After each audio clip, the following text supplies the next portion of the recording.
Okay, so ladies and gentlemen, welcome to Hellfest. So Hellfest is going to be the third and final carnival themed horror film that I'm going to talk about.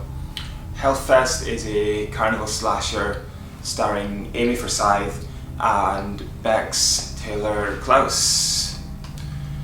So Hellfest is about a group of friends who attend a travelling theme park, and they are stalked by a serial killer after Natalie witnesses him murdering somebody. So having been to a haunted theme park in Cedar Park, Ohio before, I was quite excited. I was very excited by the location, and I was also very excited by the concept of this film. The idea of somebody just blending in with the crowd and murdering in plain sight was quite terrifying and interesting. So now, before I move on to the positives and negatives, I just want to quickly talk about the characters. In Hellfest, I think the characters were maybe on the slightly upper edges in terms of slasher characters. You had Amy Forsyth, who played Natalie as the final girl. I think she did an okay job. I don't think she reached for the stars, but I think she did an okay job in her role. And Bex Taylor Klaus, I can't remember her character's name, it's gone, but she acted the hell out of her role. She tried so hard, and I think she did a good job. Bex Taylor Klaus also played Audrey in Scream. So if you watch the Scream series on Netflix, she definitely tries. As an actress, she really does work hard to get into her role. The other four characters in this were okay. They were okay. We knew they went to college. We knew they enjoyed drugs, taking shots, and sex. But beyond that, we didn't scratch the surface a lot. So for the positives of Hellfest, the set, like a massive amount of credit has to go to the production set team. They put a lot of work into the set, and it looked amazing. You were able to get some really good wide shots instead of Funhouse Massacre, you could see were quite tight.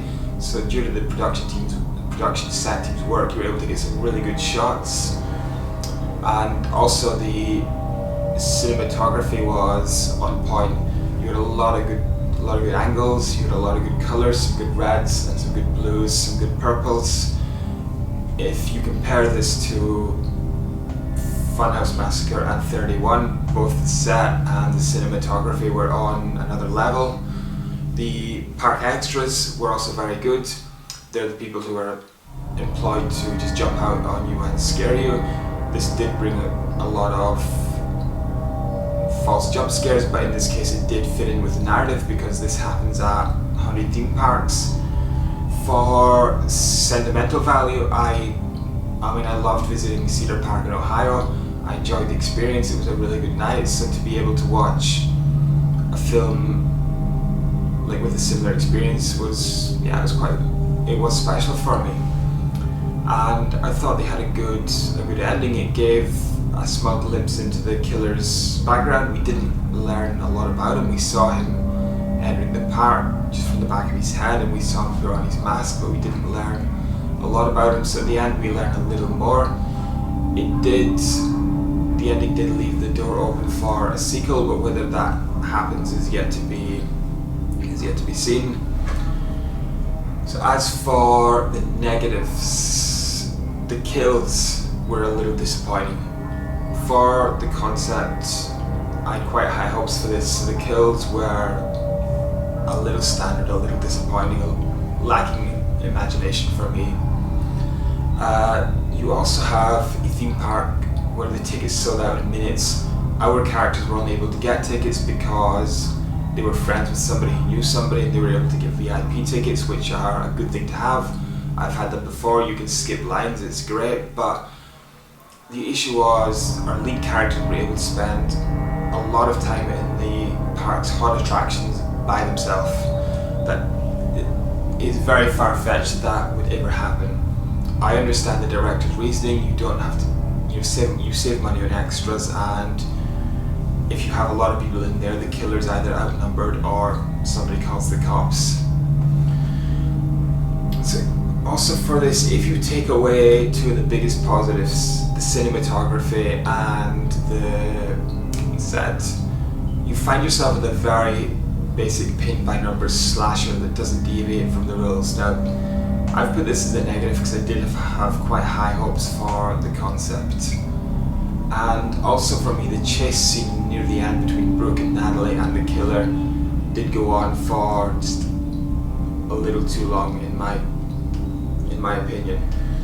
Like, my verdict on Hellfest is you have like a good but not groundbreaking slasher. If you're looking for a straight up slasher, you won't be disappointed. There is scope for a sequel, and there is scope for either this director or somebody else to take it to another level. I think the director is reluctant because of box office takings, although it should be noted this film did take 18.5 million out of a 5.5 million budget, so it wasn't by any means a flop. So for my score, I would give Hellfest a 7 out of 10. It did a lot of things right. It was a good film to look at with a lot of good visuals, but it just didn't break any new ground, and it didn't take this concept to the level I felt it could have gone to. But give Hellfest a go. It does have a lot of plus points. It's not going to bring anything new to the table, but it's definitely a very watchable horror film. So guys, thank you very much for listening to me today, and I will speak to you soon. Right? I can't arrest people for doing their job. Welcome to Hellfest.